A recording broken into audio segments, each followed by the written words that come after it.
Good afternoon. You're listening to WVBN, the world's choice for weekly news. Central and South America saw international spotlight when the League of Nations voted to condone American intervention in both Panama and Argentina, in response to Morgana collaboration by their respective governments. In response, both nations formally withdrew from the League. Our other international story this week concerns the appearance of mysterious ghostly ships, sailing from all over the world towards the northern and southern poles. These elusive ships were attacked by several nations with varying degrees of success, but remain a mystery to observers. The Netherlands formally joined the Allied powers this week, in response to both Morgana attacks and Allied assistance with disaster recovery. There was no formal response from Berlin. In Spain, a would-be attack against the Morganas was delayed before it could begin, when the destroyer Velasco hit a mine in the Mahon harbor. The Belle was thrown from her vessel, but quickly rescued and towed back to port. The Belle Canarias was last seen giving her a, quote, scolding. In response to a request by the Greek belle Vasilisa Olga, the Italian vessels Pola, Carabinieri, and the 12th Destroyer Squadron set out to locate the missing Greek ship Georgios Averof. She was found near the island of Milos, standing off against the Morgana known as Nero, who was adorned as a Roman general. Georgios used the smaller nearby islands to attack any Morgana that came near her before escaping retaliation. When the Italian squadron arrived, all ships engaged with Nero, who desperately tried to kill them. Fortunately for the Italians, Carabinieri fired a well-placed shot that decimated the Morgana.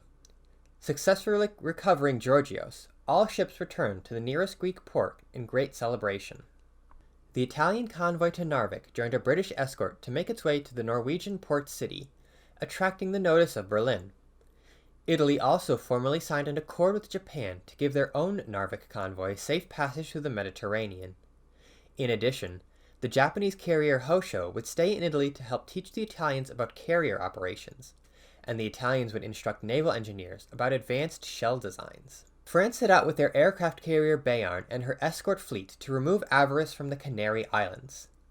While having initial success against scattered Morganas, communication errors to Béarn prevented her air groups from launching at the necessary time to prevent a destroyer group from ambushing.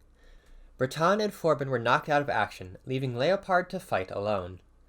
The split French fleet found itself attacked on all fronts, and Béarn, Casque, and Le Fortune were all damaged, with nearly all of Béarn's air wing destroyed. The destroyer Duquesne was nearly destroyed by a minefield and coastal bombardment, but was saved thanks to the sacrifice of Lieutenant Jacques Froque, who flew his plane into the shore artillery. The battleship Paris was the only ship left mostly intact, and the fleet gathered her to limp back to shore, having failed to complete their mission. Elsewhere, a French detachment to Indochina began a cautious journey in order to avoid Morgana engagements. Though Japanese captains did not know the identity of their Valentine senders, they opted to send replies adrift while on patrol. Whether this was out of admiration, honor, or fear was unknown. After the Battle of Auckland, New Zealand officials presented the Japanese captains with traditional Maori warrior skirts, and were told that according to Maori tradition, they would provide protection in battle. Chikuma accepted a Pohutakawa sapling in memory of her fallen sister, to be planted upon return to Japan. The fleet began basic repairs in New Zealand before it returned to home waters. Japan began aerial patrols to locate the fire Morgana known as Hinohana to limited success. Patrols turned out to be unnecessary when a letter was found from the Morgana, herself having invited the Japanese to meet her concerning destroying the Morgana that had wiped out truck Yorogumo.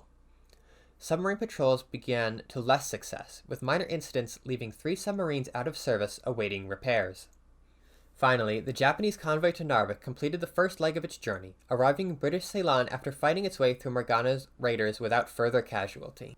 The U.S. Atlantic Fleet opted to not risk Morgana attacks returning to U.S. harbors, and instead set sail towards French Morocco, to the port of Casablanca. The fleet successfully avoided confrontation, which it could little afford. Hollywood began the production of its first Belle-centric media as various vessels made their way to the California city. American forces attempted to reclaim Panama from Sin-backed rebels, who were assisted by a sloth. Sin's aerial complement dueled with Enterprises, who were quickly occupied and unable to intercept incoming bombers. The cruiser Astoria manifested her bell as she opened up AA batteries on them, protecting the fleet. She joined her sisters New Orleans and Minneapolis in destroying a sedition. The Morgana were driven away, but the American fleet was unable to achieve its objective of liberating Panama from the Arias government. Morgana defenses were still too strong to reclaim the rest of the nation. Nevertheless, Panama City was reclaimed and the legitimate president rescued. Douglas MacArthur was sent to the Philippines to begin working with the Japanese to secure the Pacific from Morganas. To assist in this endeavor, he was given command of 3 bells: Nashville, Houston, and Maryland, the latter who was demanded to be assigned abroad after her incident in Norfolk. Several American bells, lost in previous engagements, reappeared in various bodies of water. Houston appeared in her namesake city on the Texas coast. Louisville appeared in the same manner, though many miles of thankfully navigable river stood between her and the ocean. Colorado was not so lucky, appearing near Duluth, Minnesota, trapped in the Great Lakes. Finally, Ranger was found in Lake Champlain between New York and Vermont. It was quickly determined that there was no good way to build a waterway to free the carrier, but she could still be used as a training vessel in the future. The Soviet fleet in the Baltic returned to port under direct orders from Stalin. In the east, along the Pacific, the construction of new coastal and river defenses was ordered. Additional construction of Tashkent destroyers would begin at inland shipyards. Reports of contact with a new Morgana named Baba Yaga emerged from Siberia weeks after a mysterious legged Morgana was sighted. It attacked the Amur shipyards, harvesting resources for an unknown purpose, and leaving behind mangled bodies of both soldiers and naval vessels. Eventually, the Morgana lost interest in the rampage and escaped further inland, avoiding the Soviet flotilla stationed on the Amur River. The Royal Navy began its hunt of Morganas in the Atlantic to mixed success. The fleet acted upon intelligence from their Town-class bells, and sailed around the northern trade lanes of Greenland and Iceland. Near the Denmark Strait, the fleet picked up Morgana submarines on sonar and quickly began countermeasures.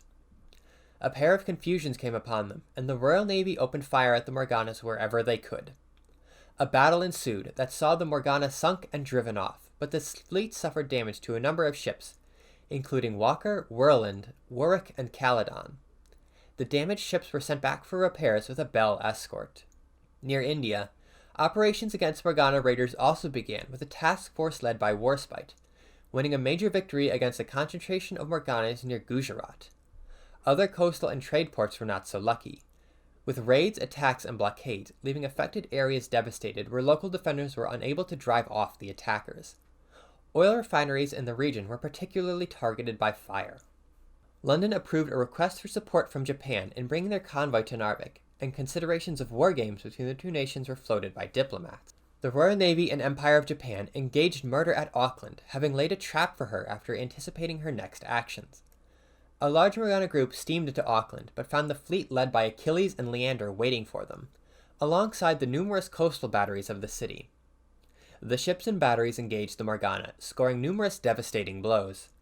Not long after, the Japanese fleet led by Hiei arrived, firing her full broadside at Murder herself. It was then discovered that Murder was in fact a disguised Mischief, the original having been killed the previous week by Manchester. The Allied ships continued to engage the Morgana. The Japanese fleet was stopped by a sudden minefield, some deadly and others harmless pranks. Though several ships were damaged, none were lost.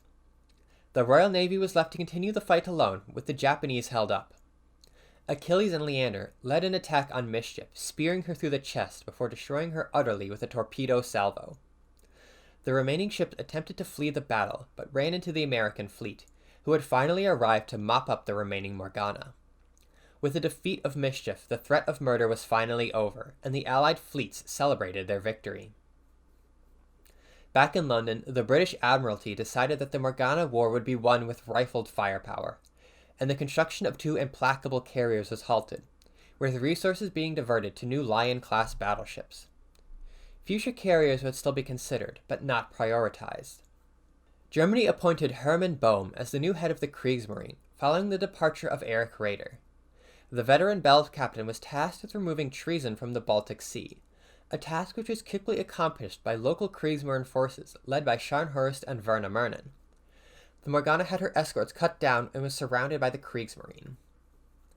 Other Kriegsmarine forces, led by Hipper and Graf Spee, set out under INPF flags to assist in anti-Morgana efforts in the North Sea. British officials in London took notice, but have not yet reacted. German forces stationed in Narvik had a tense week with British forces over a dispute about lodgings.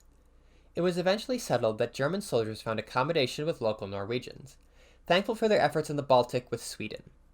They would also help guard U.S. barracks and escort the incoming American troops. Germany lost a research facility to an unknown explosion, but without casualty. The same cannot be said for the destroyer Z-3, who was lost to a mine in the North Sea, along with the submarine U-54. That's all for this week. Join us again at WVBN as we bring you the latest news from around the world. From all of us here at the studio, stay safe out there.